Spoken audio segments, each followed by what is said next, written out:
Thank you, Patrick. And thank you, President Collins, for the opportunity to address the graduates, their family and friends, the faculty and staff. I am honored, so thank you. And for the record, although I have my master's degree from a school that is in the ECAC League, I have always remained loyal to our Golden Knights, and I will continue to do so. And I'm so glad to see that both the men's and the women's teams are doing fantastic this season to start. So let's hope that continues.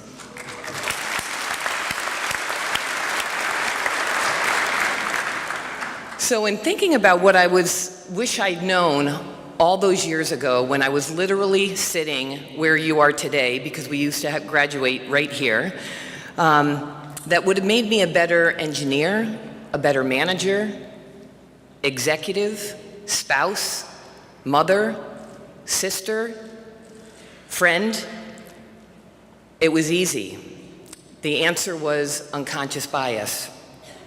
So instead of telling you about what unconscious bias is with the definition, I wanted to tell you a short story. It's a story about a second-level product development manager who needed part of the team to work all night, solving a difficult problem with a high-visibility product. The upline manager asked all but one of the department's A-team if they'd be willing to work that night. The person not asked was a woman engineer who also happened to be a mother. The manager assumed this employee would want to be home with her children after a long day at work and didn't want to pressure her to stay. The team who did work that night ended up being able to solve the problem, and not only that, they were rewarded for their outstanding innovation. So why did I tell this story? Although the upline manager's decision to not ask the woman engineer to work late was well-intentioned, the opportunity to show the woman's abilities, which could have helped propel her career, was taken away. This story actually happened 20 years ago, and the manager was me. As I was learning about unconscious bias, that situation from all those years ago popped right into my head. I was mortified when the realization hit, and it had taken me 15 years to realize what I had done. I had made a well-intentioned assumption which could have unintentionally slowed this woman's career. I never gave her the choice, and it should have been her choice to make and not mine. This is unconscious bias, and it happens every second of every day. Unconscious bias is a personal and sometimes unreasoned judgment for which we are unaware. It happens automatically and is triggered by our brain making quick judgments and assessments of people and situations. It's influenced by our background, our culture, our personal experiences. And since each of us have a background, a culture, and personal experience, we are all biased. Every single one of us. No one is exempt. It's the way our brains are programmed. For the primitive parts of our brain, these shortcuts were actually essential for survival. So to demonstrate how quickly and easily it is for your mind to be programmed, I'm going to put a bias in your mind. So we're going to do a little activity. When I lay my hands down like this, you are going to say the word folk, as in a folk song that you would sing. And don't worry, this is a G-rated talk, so no worries.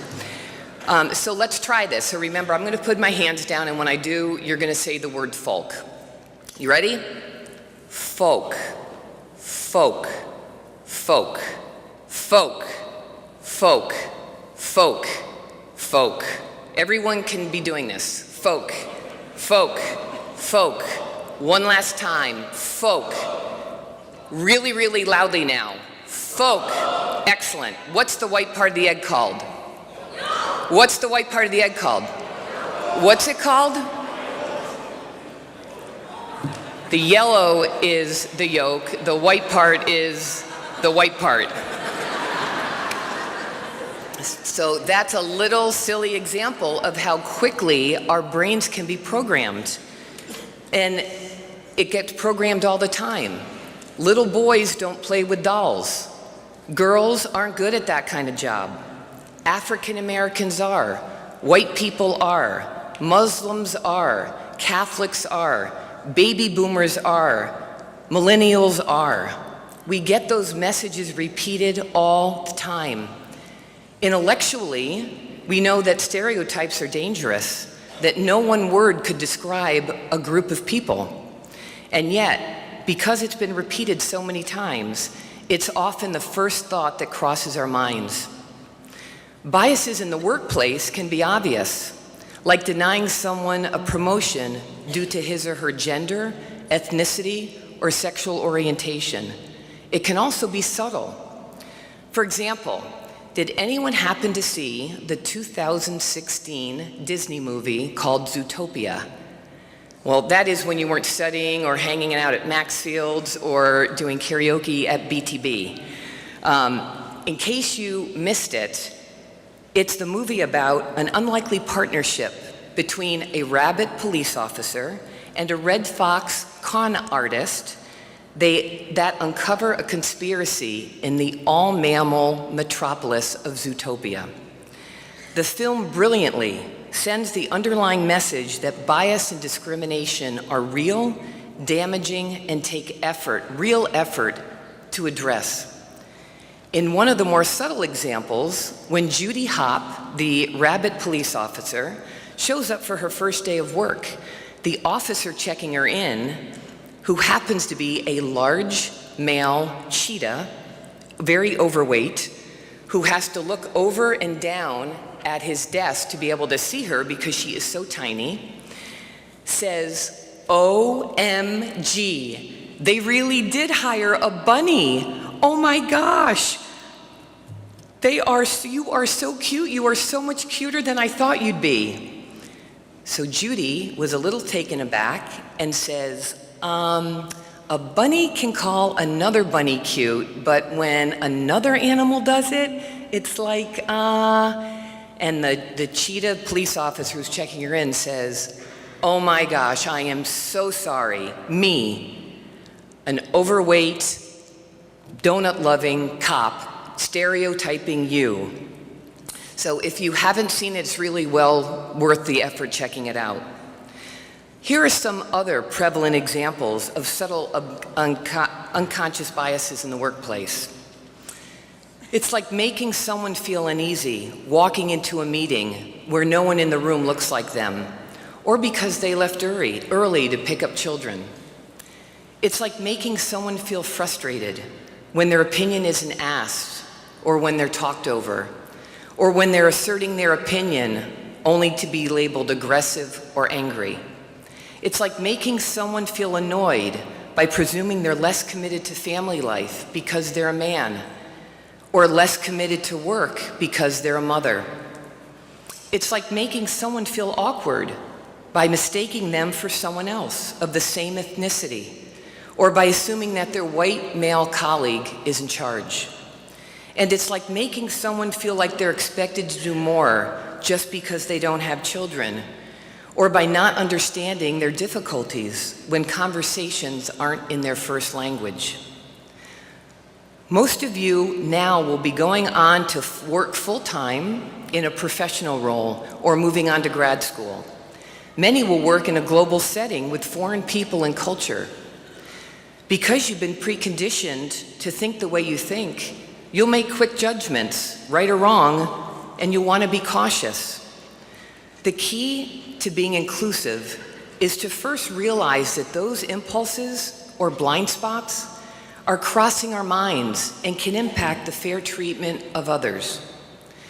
This is difficult when we typically don't like to admit we're biased because we're afraid we're going to be judged. But remember, every single one of us is biased. Then, after realizing and identifying unconscious biases, work on catching yourself before those biases are acted upon.